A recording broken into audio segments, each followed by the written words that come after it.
Pierre Jacquet est directeur de la stratégie et économiste en chef de l'Agence française de développement. Avec Laurence Tubiana, il publie pour la seconde année Regard sur la Terre, l'annuel du développement durable.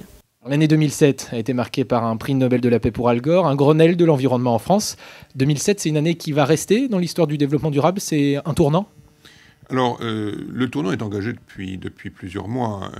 C'est difficile de dater ce type de choses.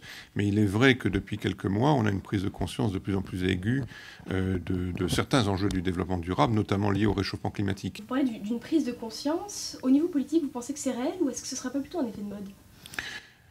Je crois que les effets de mode peuvent servir aussi à alimenter les prises de conscience. Donc moi, je vois les choses de façon plus optimiste. De toute façon, je crois qu'on commence à voir une mobilisation, pas seulement du côté des politiques, mais aussi du côté du secteur privé, bien entendu du côté des ONG.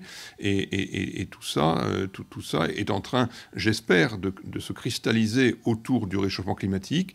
Et l'un des messages de ce rapport, c'est qu'il faut aussi travailler à faire cristalliser cette prise de conscience pour les problèmes relatifs à la biodiversité. On évoque très peu la biodiversité dont vous parlez, celle qui finalement se situe là où il y a très peu d'habitants, très peu de population. C'est ça que vous avez voulu soulever comme question ? La biodiversité, on trouve aussi des problèmes liés à la biodiversité dans les villes, pas seulement dans les campagnes.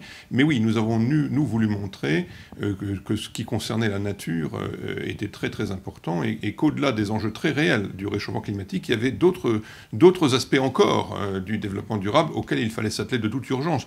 Par exemple, concret, voilà. Les rythmes de destruction des espèces vivantes ont atteint aujourd'hui des niveaux inégalés dans l'histoire. Ils sont 100 fois plus rapides que ce qu'on a connu dans le passé. Et la compréhension que l'on a maintenant du fonctionnement des écosystèmes, c'est-à-dire finalement des équilibres entre l'homme et la nature, nous amène à mettre vraiment l'accent sur ces problématiques. On parle beaucoup aussi de développement durable dans les pays du Sud, mais les pays du Sud, leur première préoccupation, c'est souvent avant tout la création de richesses. Alors est-ce que le développement durable, c'est pas un souci de pays riches quelque part ? Non, alors ce que nous montrons dans ce rapport, c'est précisément que, si je prends l'exemple de la biodiversité qui est traitée cette année, la causalité va vraiment dans les deux directions. On pourrait avoir l'impression que c'est la croissance économique qui amène les problèmes de biodiversité. En fait, ce que nous montrons, et qui est très convaincant d'ailleurs, c'est que les problèmes aujourd'hui de perte de biodiversité affectent les conditions de la croissance. Il ne faut pas concevoir le développement durable comme une idéologie, et encore moins comme une idéologie de pays riches.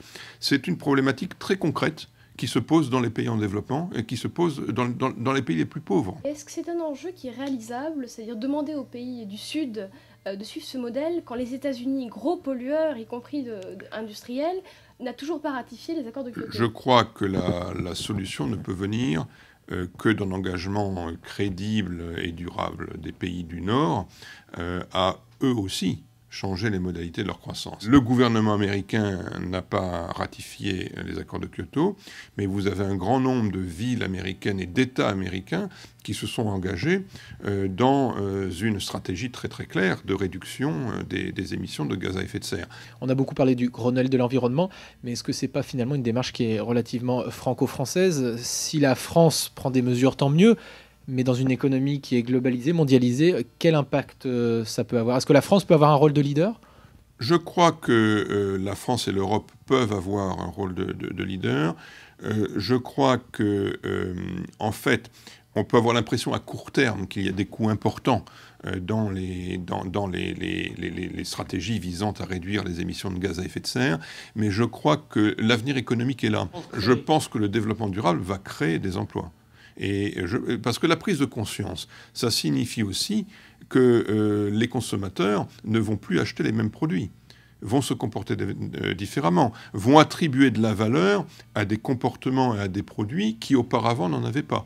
Et je crois qu'être présent sur la production de produits de ce type, sur les modalités de production qui vont être acceptables, est extrêmement important. C'est une mesure qui doit être prise en 2008 concrètement Non, je crois que ce n'est pas une mesure. Le développement durable ne se réduit pas, c'est toute la richesse et la difficulté de ce thème.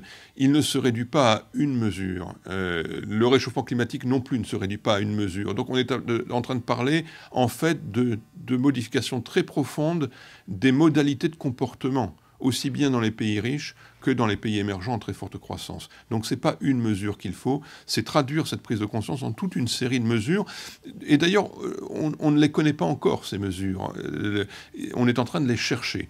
Et la difficulté de la chose, c'est que cette recherche ne peut être qu'internationale.